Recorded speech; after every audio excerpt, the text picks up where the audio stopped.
আসসালামু আলাইকুম। মেনুকার daily blog নিয়ে চলে এসেছি। দারুণ ভিডিও হবে, দেখতেও দারুণ, তেমনি খাবারগুলো খেতেও তেমন।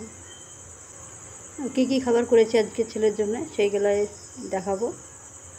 প্রথমে যে আলুটা আমি কেটে ধুয়ে পরিষ্কার করে নিলাম, তারপরে দিয়ে দিলাম সামান্য হলুদ, লবণ আর সরষের তেল দিয়ে এখন লাল করে ভাজতে থাকবো। তো বাড়িতে আমাদের এসেছে আমার মা, তার জন্য রান্নাবান্না সকাল থেকে শুরু করলাম। তো লাল করে বেশ আলুটা আমার কড়া করে ভাজা হয়ে গেছে, সেটা এখন নামিয়ে নিচ্ছি।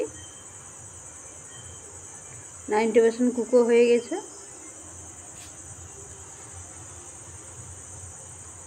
প্রথমত আলুগুলো নামিয়ে নিলাম, তারপরে কাঁচা লঙ্কা পেঁয়াজ একসঙ্গে দিয়ে দিলাম কুচানো।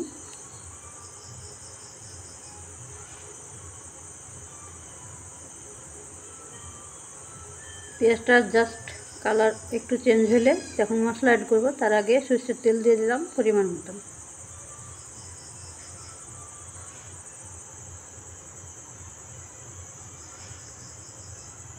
তেজপাতা দিয়ে দিচ্ছি। এখন দিয়ে দিলাম আদা রসুন জিরে দিয়ে একটা পেস্ট, খেতে মজাদার হবে। সামান্য লবণ, যেহেতু আলুতে লবণ আছে লবণটা বুঝে দিতে হবে, না খেতে পারা যাবে না। লঙ্কা গুঁড়ো দিয়ে দিলাম পরিমাণ মতন।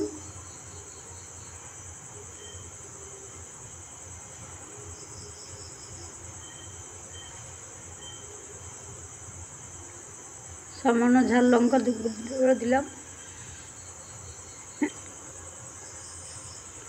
তারপরে কেটে ধুয়ে পরিষ্কার করে নিয়েছি সেই চিকেনটা দিয়ে দিলাম।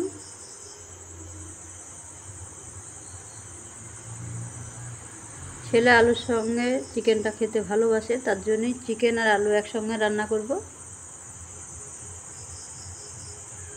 তো চিকেনটা একটু নাড়াচাড়া করে নিলাম, তারপরে দিয়ে দিলাম আলু ভেজে রাখা।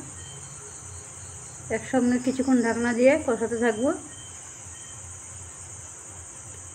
প্রথমত রান্নাটা তো করেছি সেটাই দেখাচ্ছি, কিন্তু লাস্ট রান্নার কেমন হলো সেটাই আপনাদের সামনে তুলে ধরা হয়নি, যেহেতু আমার মা এসেছিলো। খাওয়া দাওয়া করে তারপর মাকে আগাতে গেলাম, একদম মনেই ছিল না যে আপনাদের মাঝে তুলে ধরা হয়নি। তো কিছু মনে করবেন না, রান্নাটা খুবই ভালো হয়েছিল। তো এখানে বাজার থেকে ছেলে অনেক কিছু নিয়ে এসেছে সবজি, আর তার জন্য খাওয়ার জন্য ফুল অনেক কিছু নিয়ে এসেছে। এখানে কলা, শসা, গাজর, এগুলো খাওয়ার জন্য আমাদেরকে, যেহেতু থাইরয়েডের রুগী এইগুলো খেতে হয়, না খেলে ভালো হয় না।